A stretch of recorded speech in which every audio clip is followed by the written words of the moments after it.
Saya mau bertanya bagaimana caranya agar kita bisa terhindar dari zina.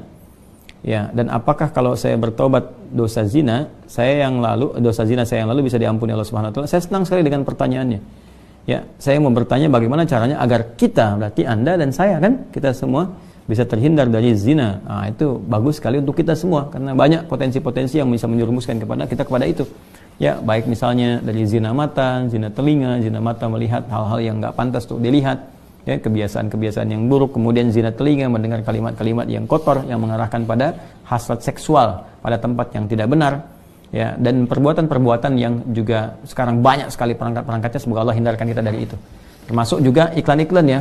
Saya tuh sering kalau lihat misalnya baca ada komentar tunjukin admin kan, oh, kenapa Ustaz ini kok ceramah tapi iklannya snack video. Itu kan algoritma YouTube dari kebiasaan Anda aja nih. Jadi kalau Anda kebiasaannya lihat yang begitu atau klik yang begitu, datangnya seperti itu.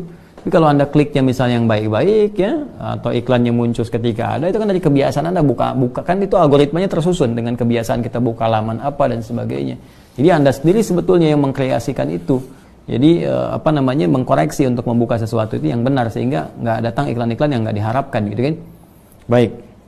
Lalu apakah kalau ada ini si fulan atau fulan yang bertobat dosa zina yang lalu bisa diampuni? Insya Allah. Bahkan jelas ayatnya. Quran surah ke-39, ya, Az-Zumar ayat 53. Dan ini kan turun ketika ada seorang ingin bertobat dari dosanya. Ya, dan ini dosa besar gitu kan. Bahkan ada ayat menyebutkan dari zina.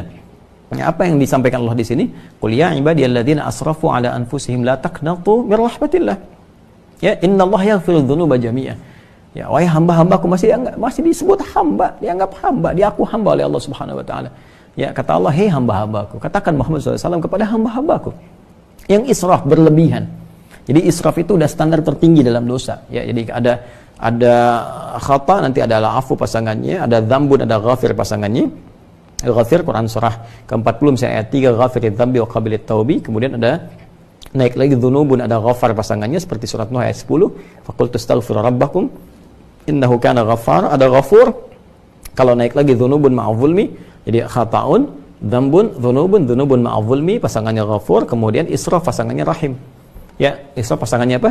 Rahim. Makanya disatukan di Al-Baqarah ayat 286 kan? Rabbana la tu'akhidna in nasina aw akhtana khata'.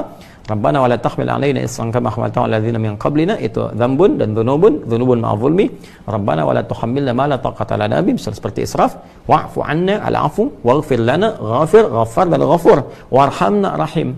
Nah, tingkat tertinggi ini dosa-dosa besar, seperti zina kan dosa besar. Yang membunuh dosa besar.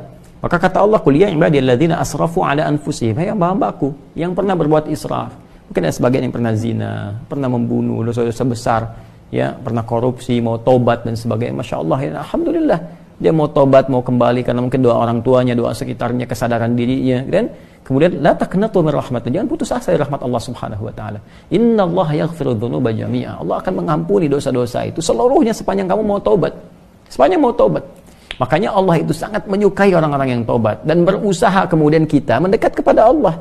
Dan Allah pun berikan jalan sampai titik terakhir dia, sampai nyawa di kerongkongan. Kan yang paling viral itu kisah Firaun kan? Ya, Firaun, Allah menerapkan keadilan, memberikan contoh kepada kita. Ini Firaun, Firaunnya, ya, yang merasa paling kuasa, hobi bunuh orang dan sebagainya, zalim dia, masih diberikan kesempatan untuk tobat dengan diberikan bimbingan dari dua nabi. Kurang apa coba Musa dengan Harun? Ya, diutus untuk Firaun. Ya, idhaba ila fir'auna innahu tagha. Datanglah kepada Firaun, dakwahi dia dengan penuh kelembutan. Dia sudah mulai menyimpang. Jadi bukan masalah kekuasaannya yang salah. Kekuasaan silahkan berkuasa, nggak ada masalah gitu kan. Cuma ketika menyimpang dari kekuasaan, ingatkan, kata Allah. Diingatkan itu karena sayang. Kalau nggak sayang dibiarin. Ya, makanya kalau ada ulama bisa mengingatkan, ustaz mengingatkan, kita yang keliru dan sebagainya, nggak usah marah. Kan? Nah, kalau kebaikan kita terima dengan cara yang baik dan mengingatkan pula dengan cara yang baik. Karena kalimat Qur'annya faqul lahu qawlan layyina, katakan dengan cara yang lembut. Ya, supaya dengan kelembutan itu la'allahu yatadzakkaru aw yakhsha, mungkin dengan kelembutan itu dia sadar. Ya, ingat kembali bahwa keliru, dia khawatir, dia takut dengan Allah Subhanahu wa taala. Jadi Firaun pun dapat diberikan petunjuk oleh Allah dengan dua nabi, bayangkan, cuman dianya yang enggak mau. Ya, begitu nyawa ke kerongkongan baru munculkan daya tawar gitu. Itu yang jadi persoalan. Ya, jadi semua punya kesempatan untuk kembali. Makanya saya sering katakan Allah sangat mencintai para pelaku maksiat yang gemar bertobat dibandingkan orang soleh yang tidak pernah merasa salah. Ya, jadi saya support teman-teman saudaraku ini atau saudariku, ya kembali kepada Allah, ya, dan tutup semua, jangan diungkap kemana-mana. Kalau sudah berdosa, taubat kita kepada Allah, minta maaf kalau terkait dengan hak-hak manusia. Setelah minta maaf, berbuat lebih baik terus dan lupakan itu semua, berbuat lebih baik sampai kita merasakan kebaikan itu nikmat dilakukan. Itu halawatul iman namanya. Itu tanda taubat kita diterima oleh Allah Subhanahu wa taala. Tanda taubat itu kan ketika kita menyesali, mengakui, menyesali, kemudian ada rasa nggak enak untuk mengerjakan lagi atau bahkan mendengar, ya ini saya nggak mau dengar acara-acara gini, sudah nggak suka dan sebagainya. Terus berganti jadi kebaikan, nonton yang bagus-bagus, bacaan yang baik, enak sholat dan sebagainya. Itu tanda taubat kita diterima oleh Allah Subhanahu wa taala. Ya, jadi di sini saya kira semua punya kesempatan yang sama untuk menjadi baik, untuk dimuliakan oleh Allah Subhanahu wa taala, dan tidak sungkan kita mendoakan setiap orang termasuk diri kita sendiri, yang untuk selalu berusaha ya, konsisten pada nilai-nilai